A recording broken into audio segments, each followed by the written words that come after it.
Good morning વિદ્યાર્થી મિત્રો, આપણે આના આગળના લેક્ચરમાં જીવન નિર્વાહ ખર્ચના સૂચકાંકની મેથડો જોઈ હતી, એના ફોર્મ્યુલા પણ ચેક કર્યા. એમાંથી એક મેથડ હતી કૌટુંબિક અંદાજપત્રની રીત અને સેકન્ડ મેથડ હતી કુલ ખર્ચની રીત. તેમાં આપણે લાસ્ટ લેક્ચરમાં કૌટુંબિક અંદાજપત્રની રીતના થોડા એક્ઝામ્પલ ચેક કર્યા. આજે આપણે ફરીથી એ જ મેથડના સમ એટલે કૌટુંબિક અંદાજપત્રની જે મેથડ આપેલી છે એના બીજા થોડાક સમ સોલ્વ કરીશું. તો તમારા સ્વાધ્યાયની અંદર સ્વાધ્યાય 1.4 પેજ નંબર 38 ઉપર એક્ઝામ્પલ નંબર 1, સ્વાધ્યાય 1.4 એક્ઝામ્પલ નંબર 1 પેજ નંબર 38 ઉપર. તો ત્યાં આગળ રકમ આપેલી છે કે મધ્યમ વર્ગના કુટુંબોની અંદાજપત્ર તપાસ પરથી નીચે મુજબ માહિતી મળે છે. તે પરથી વર્ષ 2013ના સાપેક્ષમાં વર્ષ 2015ના જીવન નિર્વાહ ખર્ચમાં કેટલો ફેરફાર જણાય છે તે સૂચકાંક મેળવી જણાવો. કોની સાપેક્ષમાં? 2013ની સાપેક્ષમાં 2015નો જીવન નિર્વાહ ખર્ચના સૂચકાંકમાં કેટલા ટકા ફેરફાર થયો તે આપણે શોધવાનું. તો એનો મતલબ એવો થાય કે વર્ષ 2013 આપણા માટે આધાર વર્ષ કહેવાય અને વર્ષ 2015 આપણા માટે ચાલુ વર્ષ. અને જો વર્ષ 2013 દરમિયાન કોઈ એક કુટુંબની ખર્ચ પાત્ર સરેરાશ માસિક આવક ₹15,000 હોય, એટલે કે વર્ષ 2013 આધાર વર્ષ. જો આધાર વર્ષની કોઈ એક કુટુંબની ખર્ચ પાત્ર માસિક એટલે કે એક મહિનાની આવક જો ₹15,000 હોય તો વર્ષ 2015 દરમિયાન જરૂરી કુટુંબની ખર્ચ પાત્ર સરેરાશ માસિક આવકનો અંદાજ મેળવો. અહીંયા જીવન નિર્વાહ ખર્ચ પહેલા શોધીએ આપણે, બરાબર, કે જીવન નિર્વાહ ખર્ચના સૂચકાંકમાં કેટલા ટકા ફેરફાર થયો એની સરખામણી આપણે આધાર વર્ષ સાથે કરીએ. અને આધાર વર્ષની સરખામણી કર્યા પછી કે વર્ષ 2013માં કોઈ એક કુટુંબની સરેરાશ માસિક આવક મીન્સ કે કોઈ એક કુટુંબની સરેરાશ માસિક આવક ₹15,000 આપેલી હોય તો તેની સરખામણીમાં વર્ષ 2015માં જે તે કુટુંબની સરેરાશ માસિક આવક કેટલી હશે એ પણ આપણે આ એક્ઝામ્પલમાં શોધવાનું છે. તો ફર્સ્ટ રકમની અંદર આપ્યું છે સમૂહ. તો સમૂહની અંદર કઈ કઈ વસ્તુ આપેલી છે? પહેલો ખોરાક, સેકન્ડ બળતણ અને વીજળી,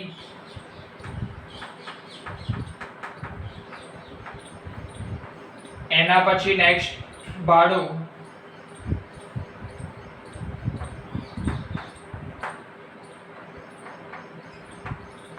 એના પછી કપડાં અને લાસ્ટમાં પરચુરણ.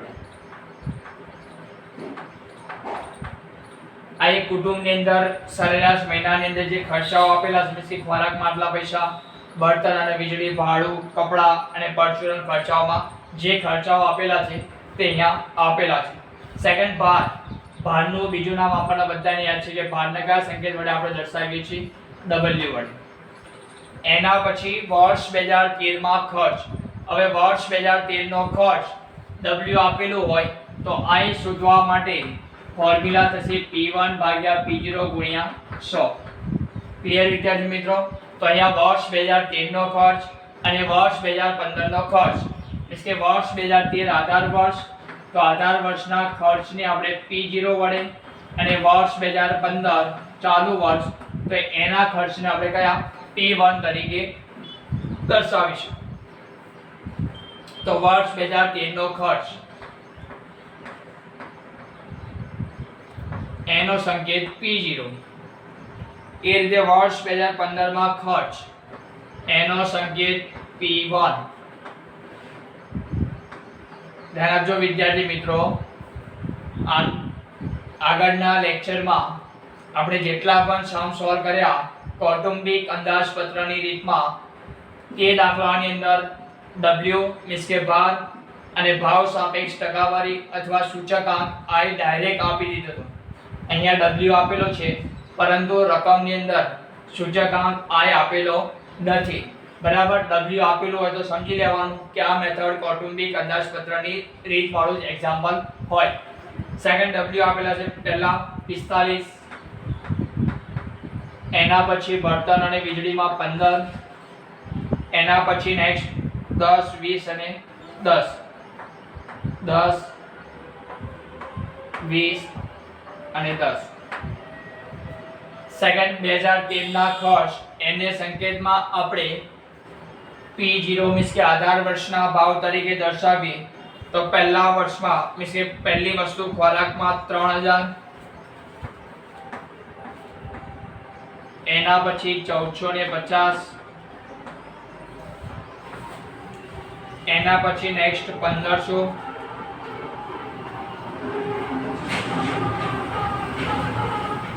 એના પછી 600 અને લાસ્ટમાં પરચુરણ ખર્ચા માટે 1600. એ રીતે વર્ષ 2015 નો ભાવ એમાં પહેલી વસ્તુ માટે 3900, સેકન્ડ 1850, એના પછી નેક્સ્ટ 2400, નેક્સ્ટ 900 અને લાસ્ટમાં 1920. તેના જો વિદ્યાર્થી મિત્રો રકમની અંદર પહેલી લાઈનમાં આપ્યું છે કે નીચે મુજબ માહિતી મળે છે તે પરથી વર્ષ 2013 ની સાપેક્ષમાં વર્ષ 2015 ના જીવન નિર્વાહ ખર્ચમાં કેટલો ફેરફાર જણાય છે તે સૂચકાંક પરથી જણાવો. તો સૌથી પહેલા સૂચકાંક ફાઇન્ડ આઉટ કરવો, એના પછી જ વધારો ઘટાડો આપણે આધાર વર્ષની સરખામણીમાં કરવો પડે અને પછી જ આપણે કેટલા ટકા વધારો થયો કે કેટલા ટકા ઘટાડો થયો એ જાણી શકીએ.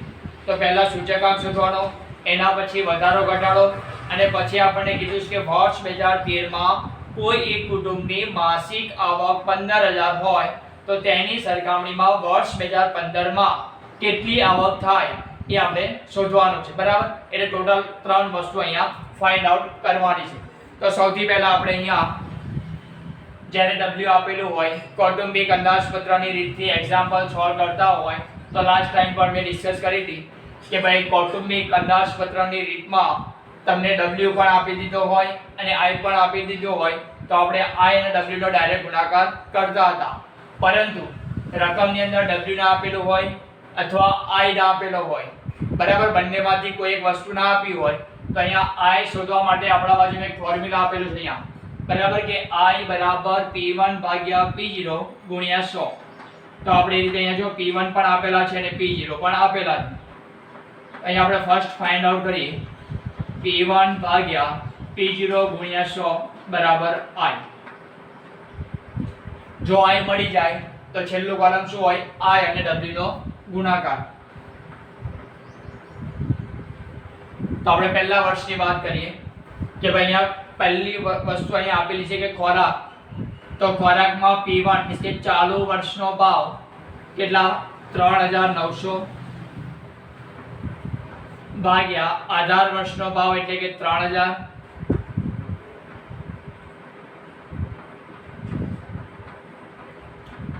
ગુણ્યા 100. 3900 ભાગ્યા 3000 ગુણ્યા 100. અહીંયા આપણે હરેક વસ્તુનો સૂચકાંક મીન્સ કે ઇન્ડેક્સ ફાઇન્ડ આઉટ કરીએ છીએ. બરાબર. તો 3900 ભાગ્યા 3000 ગુણ્યા 100 બરાબર. તો જવાબ કેટલો આવે? ખોરાક માટે સૂચકાંક 130.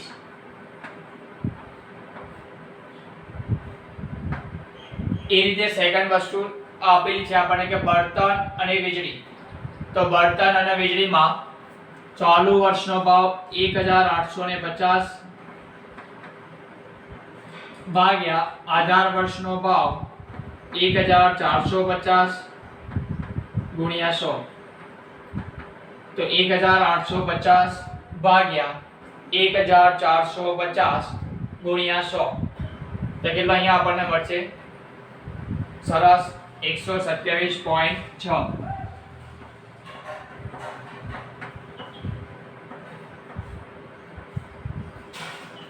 એ રીતે સેકન્ડ થર્ડ વસ્તુ આપી છે આપણને કે ભાડું.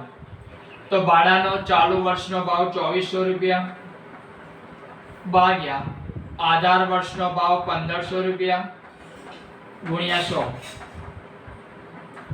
2400 ભાગ્યા 1500 ગુણ્યા 100. તો આપણને ભાડાનો સૂચકાંક મળશે 160.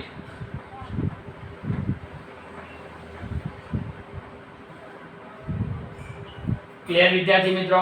I ના આપેલો હોય, W આપેલો હોય અને P1 અને P0 આપેલું હોય તો સૂચકાંક મીન્સ કે ઇન્ડેક્સ I બરાબર P1 ભાગ્યા P0 ગુણ્યા 100 ના બેઝ ઉપર આપણે સૂચકાંક શોધી શકીએ. એ રીતે નેક્સ્ટ વસ્તુ આપી છે કે કપડા. તો કપડાનો ચાલુ વર્ષનો ભાવ 900 રૂપિયા ભાગ્યા આધાર વર્ષ મીન્સ કે P0 નો ભાવ 600 રૂપિયા ગુણ્યા 100.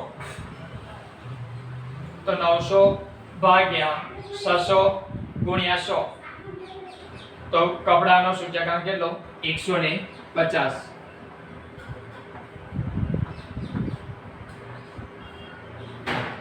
એ રીતે નેક્સ્ટ પરચુરણ ખર્ચાઓ. તો એમાં પરચુરણ ખર્ચાનો ચાલુ વર્ષનો ભાવ 1920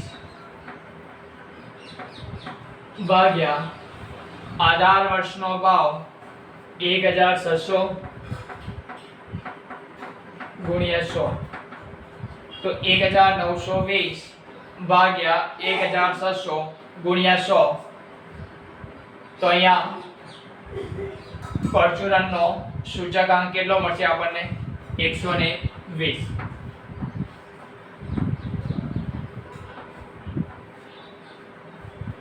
જ્યારે પણ ઇન્ડેક્સ સૂચકાંક મળી ગયા પછી I અને W નો ગુણાકાર. તો I અને W. તો પહેલા વર્ષમાં પહેલી વસ્તુ આપી છે ખોરાક.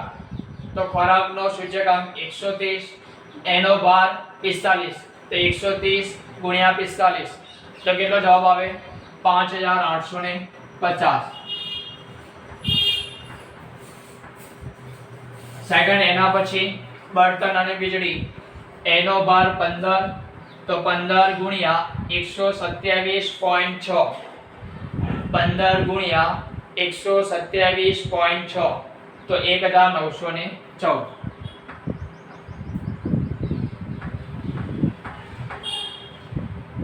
સેકન્ડ એના પછી ભાડું. તો ભાડાનો ભાર કેટલો? 10 ગુણ્યા 160. તો 10 ગુણ્યા 160. તો કેટલા? 1600. એના પછી નેક્સ્ટ કપડા. તો કપડાનો ભાર 20, એનો સૂચકાંક 150. તો 150 ગુણ્યા 20. તો કેટલા? 1530 અને 3000 રૂપિયા. સેકન્ડ એના પછી પરચુરણ ખર્ચાઓ. પરચુરણ ખર્ચાનો ભાર 10, જ્યારે એનો સૂચકાંક 120. તો 120 ગુણ્યા 10. તો કેટલા રૂપિયા? I અને W નો ગુણાકાર મળશે 1200. અને લાસ્ટમાં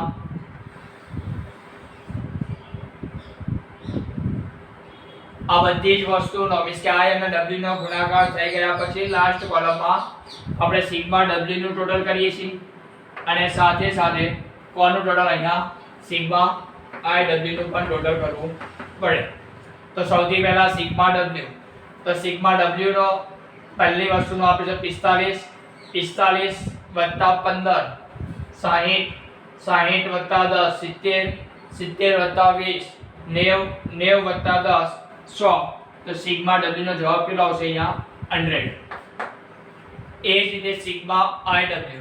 તો સિગ્મા IW નો મતલબ થાય કે 5850 વત્તા 1914 વત્તા 1600 વત્તા 3000 વત્તા 1200. તો આ બધાનો સરવાળો કરીએ તો લાસ્ટમાં સિગ્મા IW બરાબર કેટલા મળશે આપણને? 13564. 13564. તો આ મળ્યું આપણને સિગ્મા IW નું ટોટલ. હવે આપણે અહીંયા ફર્સ્ટ ફાઇન્ડ આઉટ કરીએ કૌટુંબિક અંદાજપત્રની રીતે જીવન નિર્વાહ ખર્ચનો સૂચકાંક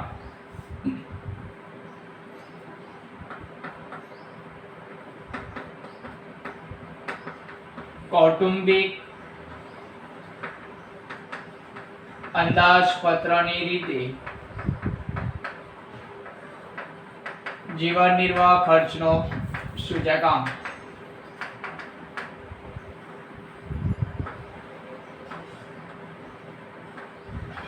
તેનું ફોર્મ્યુલા I બરાબર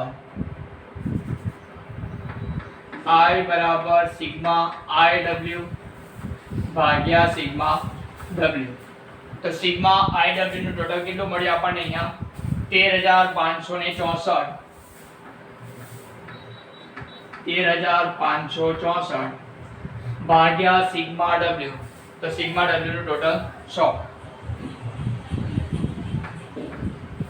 તો અહીંયા આપણને જીવન નિર્વાહ ખર્ચનો સૂચકાંક મળશે 135.64. ક્લિયર વિદ્યાર્થી મિત્રો? આ કયા વર્ષનો મળ્યો આપણને? વર્ષ 2015 નો. કે ભાઈ વર્ષ 2015 ના જીવન નિર્વાહ ખર્ચનો સૂચકાંક થાય 135.64. તો આપણને પહેલા શું કીધું હતું રકમની અંદર કે જીવન નિર્વાહ ખર્ચનો સૂચકાંક બી શોધો અને સાથે સાથે જીવન નિર્વાહ ખર્ચના સૂચકાંકમાં કેટલા ટકા ફેરફાર થયો. હવે ફેરફાર હંમેશા સૂચકાંક આપેલો હોય તો ટકાવારીમાં ફાઇન્ડ આઉટ કરવો પડે. તો આપણે ફર્સ્ટ એના પછી નેક્સ્ટ આપણે આના આગળના એક્ઝામ્પલમાં અર્થઘટન કરતા હતા એ રીતે અહીંયા પણ અર્થઘટન કરીએ. બરાબર? કે ભાઈ આધાર વર્ષની સરખામણીમાં આધાર વર્ષ એટલે કયું વર્ષ અહીંયા આપ્યું છે આપણને? વર્ષ 2013. આધાર વર્ષ 2013 ની સરખામણીમાં ચાલુ વર્ષ 2015 માં ચાલુ વર્ષ આપણું કયું? 2015 માં 135.64 માઈનસ 100. તો 135.64 માઈનસ 100 બરાબર કેટલા? 35.64%.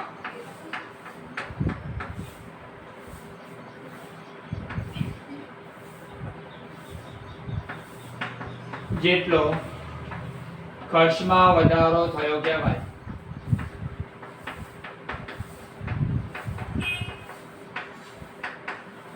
લાસ્ટ ટાઈમ બી વાત કરી હતી કે આધાર વર્ષનો સૂચકાંક હંમેશા 100 હોય. તો ચાલુ વર્ષની સરખામણી આધાર વર્ષ સાથે કરતા હોય તો ચાલુ વર્ષનો સૂચકાંક 135.64 અને આધાર વર્ષનો સૂચકાંક 100. તો એમાંથી મીન્સ કે એટલે કે 135.64 માઈનસ 100 બરાબર 35.64% જેટલો વધારો 2013 ની સરખામણીમાં વર્ષ 2015 માં 35.64% જેટલો વધારો થયો કહેવાય. સેકન્ડ એના પછી આપણે ત્રીજી વસ્તુ પણ ફાઇન્ડ આઉટ કરવાની કીધેલી છે આગળ કે ભાઈ વર્ષ 2013 એટલે કે આધાર વર્ષની આવક આપેલી હોય તો એના બેઝ ઉપર કે ભાઈ આધાર વર્ષ 2013 ની સરેરાશ માસિક આવક 15,000 રૂપિયા હોય તો વર્ષ 2015 એટલે કે ચાલુ વર્ષમાં કોઈ એક કુટુંબની સરેરાશ માસિક આવક કેટલી થાય એ શોધવાનું આપણને કીધેલું છે. તો આપણે અહીંયા સરેરાશ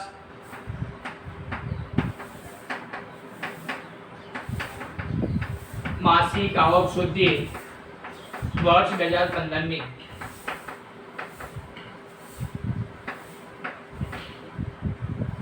અહીંયા ધ્યાન આપો કે ભાઈ આધાર વર્ષનો સૂચકાંક આપણને બધાને ખબર છે કે આધાર વર્ષનો સૂચકાંક 100 થાય.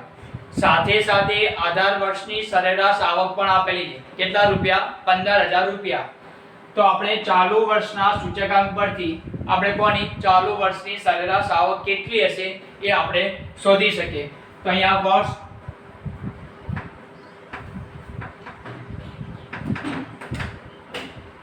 સૂચકાંક અહીંયા માસિક આવક કે ભાઈ વર્ષ 2013 નો સૂચકાંક 100 હોય ત્યારે એની માસિક આવક કેટલા રૂપિયા અંદર આપેલી છે બુકમાં? 15,000 રૂપિયા. તો આપણે વર્ષ 2015 ની શોધવાની છે માસિક આવક. તો વર્ષ 2015 નો સૂચકાંક આપણા બાજુમાં આપેલો છે. કેટલો આપેલો છે? 135.64. 135.64 એ સરેરાશ માસિક આવક કેટલી થાય? તો 1.35 ગુણ્યા 64, 1.35.64 ગુણ્યા 15,000 ભાગ્યા 100, બરાબર. ચોકડી ગુણાકાર કરીએ આપણે તો 135.64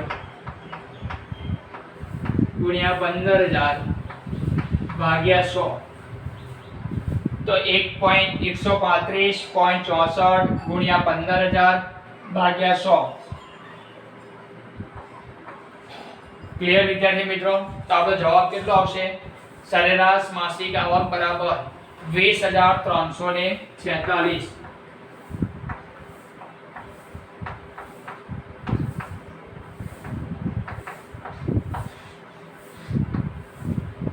કે સૂચકાંક 100 હોય, મીન્સ કે આધાર વર્ષનો સૂચકાંક 100 ત્યારે સરેરાશ માસિક આવક 15,000 રૂપિયા. તો વર્ષ 2015 એટલે કે ચાલુ વર્ષ, તો ચાલુ વર્ષનો સૂચકાંક 135.64 હોય ત્યારે સરેરાશ માસિક આવક કેટલા રૂપિયા? 20,346 રૂપિયા થાય. તો લાસ્ટ લાઈનમાં લખવાનું કે વર્ષ 2015 ની સરેરાશ માસિક આવક 20,346 રૂપિયા થાય. ક્લિયર? તો આ રીતે ફર્સ્ટ કેલ્ક્યુલેશન કરવું પડશે. તો સૌથી પહેલા જ્યારે પણ આ ટાઈપના એક્ઝામ્પલ આપેલા હોય તો સૌથી પહેલા ચેક કરો કે W અને I જો ડાયરેક્ટ આપેલા હોય તો ડાયરેક્ટ આપણે I W નો ગુણાકાર કરી દઈશું. પરંતુ જો W ના આપ્યું હોય તો W શોધવા માટે P0 Q0 વાળો ફોર્મ્યુલા યાદ રાખજો. I શોધવા માટે P1 ભાગ્યા P0 ગુણ્યા 100 વાળો ફોર્મ્યુલા. અહીંયા P1 પણ આપેલા છે અને P0 પણ એક્ઝામ્પલ ની અંદર આપેલા છે. તો એ પરથી આપણે I શોધશું. એના પછીનો નેક્સ્ટ સ્ટેપ I અને W નો ગુણાકાર. એના પછી જીવન નિર્વાહ ખર્ચનો સૂચકાંક શોધવા માટે I બરાબર સિગ્મા IW ભાગ્યા સિગ્મા W વાળો ફોર્મ્યુલા યુઝ કરશું. જો વધારો ઘટાડો અથવા અર્થઘટન કરવાનું કીધેલું હોય તો જે જવાબ આવે એની સરખામણી આપણે આધાર વર્ષ સાથે કરીએ અને જેટલા ટકા વધારો ઘટાડો થતો હોય એ શોધવાનું. એના પછી જો અહીંયા દાખલાની અંદર સરેરાશ માસિક આવક શોધવાની કીધેલી છે તો આપણે સરેરાશ માસિક આવક આ સૂચકાંક એટલે કે ચાલુ વર્ષ અને આધાર વર્ષના સૂચકાંકના બેઝ ઉપર આપણે ફાઇન્ડ આઉટ કરી શકીએ. ક્લિયર વિદ્યાર્થી મિત્રો? ચલો હવે આપણે આ જ મેથડથી બીજો એક સમ પણ સોલ્વ કરીએ. આ તો વિદ્યાર્થી મિત્રો એના પછી નેક્સ્ટ એક્ઝામ્પલ સ્વાધ્યાય 1.4 માં example number 2 page number 38. Clear?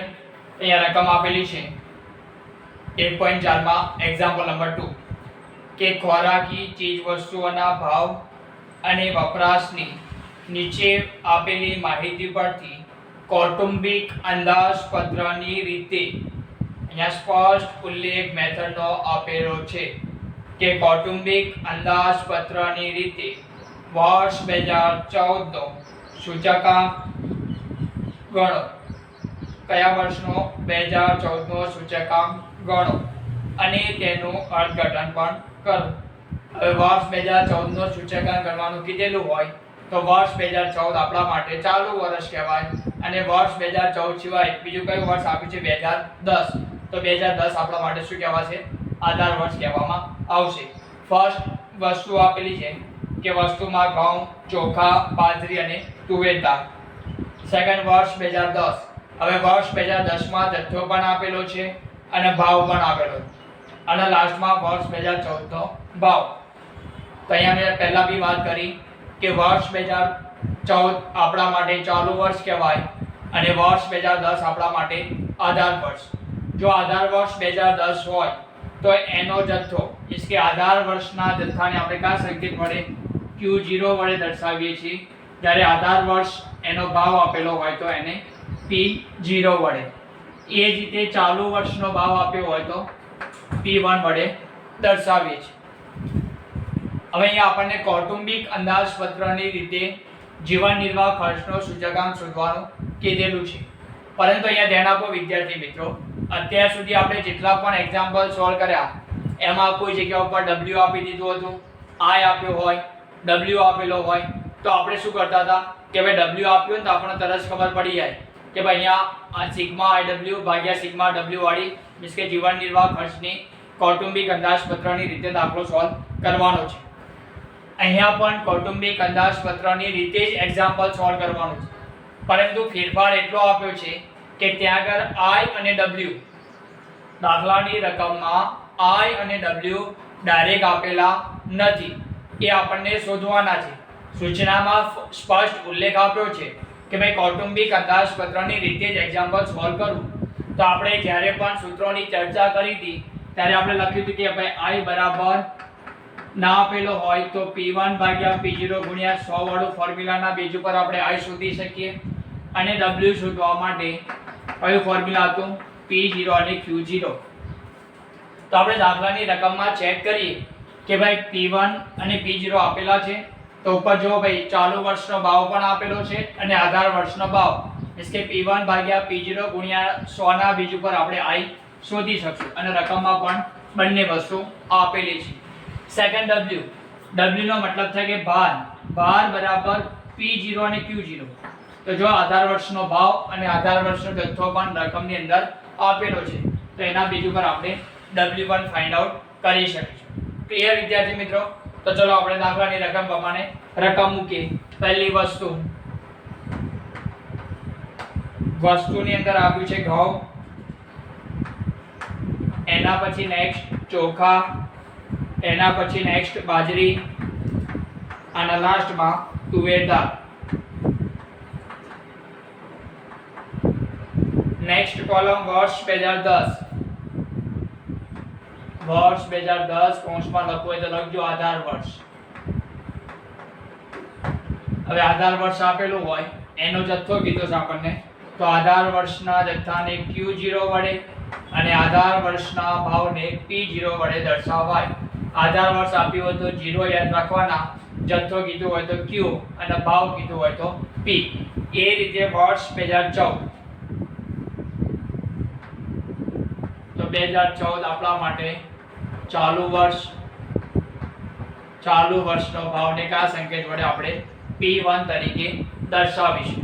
તો ફર્સ્ટ રકમ પ્રમાણે જે આપ્યો લખીએ Q0 બરાબર 60, એના પછી ચોખા માટે 40, 15 અને 25. નેક્સ્ટ P0 15, 32, 12 અને 50. નેક્સ્ટ એના પછી વર્ષ 2014 નો ભાવ P1 માં 18, 40, 14 અને 70. ક્લિયર વિદ્યાર્થી મિત્રો? આટલી વસ્તુ આપણને રકમની અંદર આપેલી છે. આપણે શું ફાઇન્ડ આઉટ કરવાનો છે? i ફાઇન્ડ આઉટ કરવાનો અને w પણ ફાઇન્ડ આઉટ કરવું પડશે. તો આપણે અહીંયા w બરાબર લખવું કે ભાઈ w શોધવા માટે એનું ફોર્મ્યુલા થાય p0 અને q0. i શોધવા માટે ફોર્મ્યુલા થશે p1 ભાગ્યા p0 ગુણ્યા 100. તો આપણને અહીંયા લાસ્ટમાં શું મળી છે? i અને w નો ગુણાકાર. ક્લિયર? તો ફર્સ્ટ w શોધવા માટે ફોર્મ્યુલા આપેલું છે કે w બરાબર p0 અને q0. p0 અને q0 મીન્સ કે આ બંને લાઈનનો ગુણાકાર. તો 15 ગુણ્યા 60 તો 15 છંગ 90 તો કે 900. સેકન્ડ ચોખા માટે 32 ગુણ્યા 4, 32 ગુણ્યા 4, 4 તરી 1200 અને 40 ને 80 તો 1280. એ રીતે સેકન્ડ બાજરી માટે 15 ગુણ્યા 12, 15 ગુણ્યા 12 તો 180. નેક્સ્ટ એના પછી કે ભાઈ 25 ગુણ્યા 50, 25 પંચા 125, આપણો જવાબ આવે અહીંયા 1250. અત્યાર સુધી જો એક્ઝામ્પલમાં w ડાયરેક્ટ આપી દીધું તો આપણે લખતા હતા, i આપ્યો તો ડાયરેક્ટ લખી પછી બંનેનો ગુણાકાર કરતા હતા.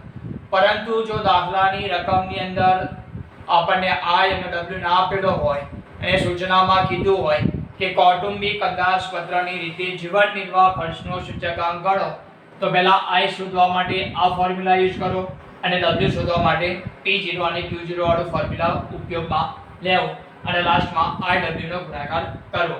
તો આપણે અહીંયા ડબલ્યુ ફાઇન્ડ આઉટ કર્યું. એ રીતે આઈ શોધવા માટે ફોર્મ્યુલા કે I બરાબર P1 ભાગ્યા P0 ગુણ્યા 100. તો P1 નો મતલબ થાય અહીંયા ચાલુ વર્ષનો ભાવ અને P0 નો મતલબ થાય 18 વર્ષનો ભાવ. તો આપણે અહીંયા કેલ્ક્યુલેશન કરીએ કે P1 એટલે કે 18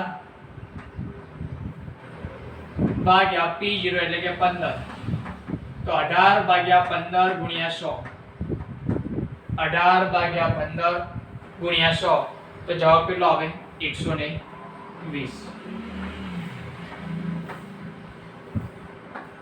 એ જ રીતે સેકન્ડ અહીંયા P1 એટલે કે 40 ભાગ્યા 18 વર્ષનો ભાવ 32. તો 40 ભાગ્યા 32 ગુણ્યા 100. 40 ભાગ્યા 32 ગુણ્યા 100. તો ચોખા માટે સૂચકાંક મળશે આપણને 125.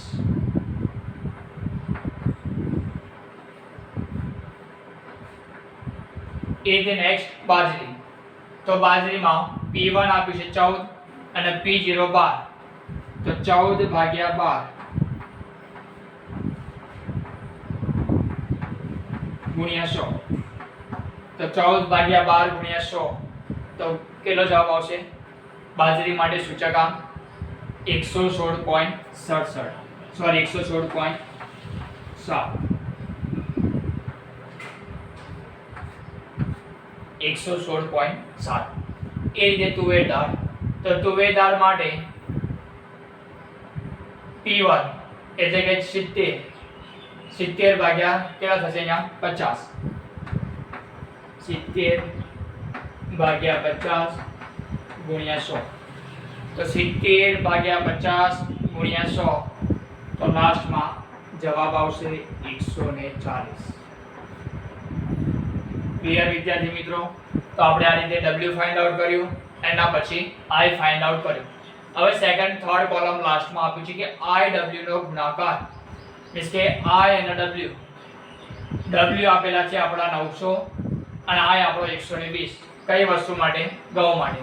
હવે બંનેનો આપણે ગુણાકાર કરવાનો. તો 120 ગુણ્યા 9. તો 12 9 108 બરાબર. તો 1,08,000.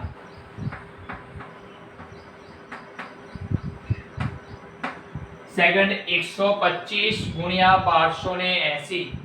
125 ગુણ્યા 1280. તો IW કેટલા આવશે? 1,60,000. એ જ નેક્સ્ટ થર્ડ વસ્તુ બાજરી. તો બાજરી કેટલી? એનો W મીન્સ કે એનો ભાર 180, એનો સૂચકાંક 116.7. તો 116.7 ગુણ્યા 180. તો કેટલો જવાબ આવે? 21,006. નેક્સ્ટ એના પછી લાસ્ટ વસ્તુ તુવેર દાળ. તુવેર દાળનો ભાર 1,250, જ્યારે એનો સૂચકાંક I બરાબર 140. તો 140 ગુણ્યા 1,250. તો લાસ્ટમાં IW આવશે 1,75,000.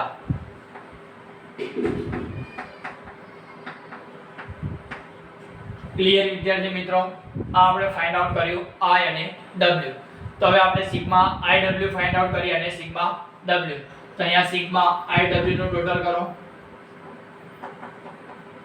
એ જ રીતે અહીંયા સિગ્મા W નું ટોટલ.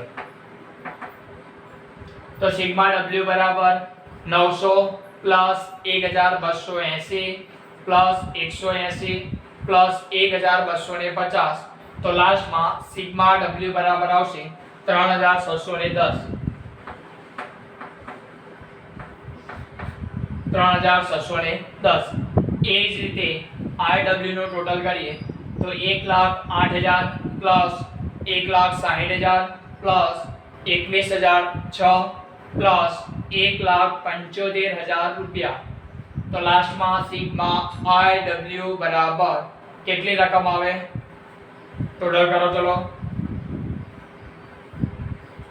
સરસ કેટલી 4,64,006 રૂપિયા તો 4,64,006 રૂપિયા સિગ્મા આપણને શું મળ્યું સિગ્મા આઈ ડબલ્યુ ક્લિયર વિદ્યાર્થી મિત્રો તો કોષ્ટક તૈયાર કર્યું એના પછી કૌટુંબિક અંદાજપત્રની રીતે આપણને શું ફાઇન્ડ આઉટ કરવાનું કીધેલું છે કે ભાઈ જીવન નિર્વાહ ખર્ચનો સૂચકાંક પણ શોધો તો આપણે અહીંયા આપણે ફોર્મ્યુલા મૂકી આન્સર ફાઇન્ડ આઉટ કરીએ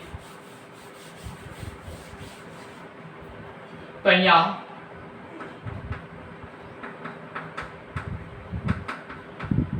કૌટુંબિક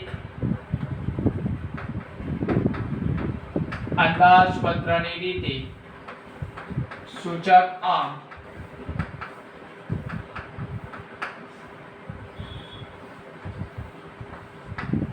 તો એનો ફોર્મ્યુલા I બરાબર સિગ્મા IW ભાગ્યા સિગ્મા W સિગ્મા IW કેટલા મળ્યા 4,64,006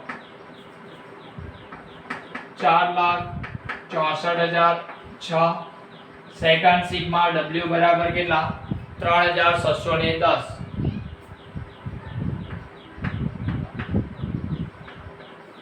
અહીંયા ટોટલ બંનેનો ભાગાકાર કરીએ કે 4,64,006 ભાગ્યા 3,610 તો આપણને જીવન નિર્વાહ ખર્ચનો સૂચકાંક કૌટુંબિક અંદાજપત્રની રીતે કેટલા મળશે 128.53 તો I બરાબર 128.53 ક્લિયર વિદ્યાર્થી મિત્રો આ તો આપણો જીવન નિર્વાહ ખર્ચનો સૂચકાંક સેકન્ડ રકમની અંદર એવું પણ કીધું છે કે અર્થઘટન કરો તો આપણે અર્થઘટન બી કરીએ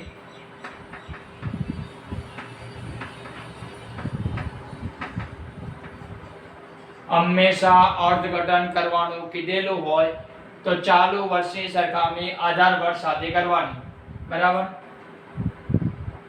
તો અહીંયા આધાર વર્ષની સરખામણીમાં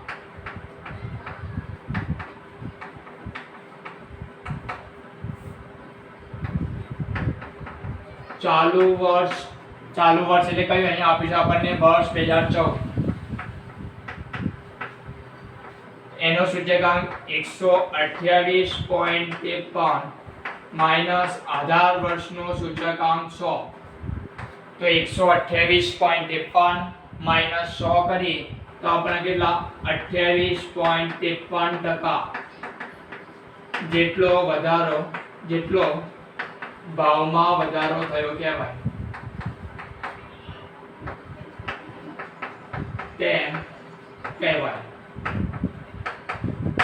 ક્લિયર વિદ્યાર્થી મિત્રો તો જ્યારે પણ સરખામણી કરવાની અથવા અર્થઘટન કરવાનું કીધેલું હોય તો આધાર વર્ષની સરખામણીમાં ચાલુ વર્ષ 2014 માં એટલે કે ચાલુ વર્ષનો સૂચકાંક 128.53 જ્યારે આધાર વર્ષનો સૂચકાંક 100 તો 128.53 માઈનસ 100 તો જવાબ કેટલો આવશે 28.53% જેટલો ચાલુ વર્ષના ભાવમાં કોની સરખામણીમાં આધાર વર્ષ 2010 ની સરખામણીમાં 28.53% જેટલો વધારો થયો તેમ કહેવાય ક્લિયર વિદ્યાર્થી મિત્રો તો આ હતા જીવન નિર્વાહ ખર્ચના સૂચકાંકના એક્ઝામ્પલ ક્લિયર હવે આ મેથડમાં કોઈ ડાઉટ હોય તો પૂછી શકો છો બરાબર કે ભાઈ I આપેલું હોય W આપેલું હોય તો આ ખાસ એ વસ્તુ યાદ રાખવાની કે જ્યારે પણ કૌટુંબિક અંદાજપત્રની રીતે એક્ઝામ્પલ સોલ્વ કરવાનું કીધેલું હોય જો ડાયરેક્ટ I એક્ઝામ્પલની અંદર ના આપેલો હોય તો I કેવી રીતે શોધવો તો એના માટે ફોર્મ્યુલા I બરાબર P1 ભાગ્યા P0 ગુણ્યા 100 અને જો ડાયરેક્ટ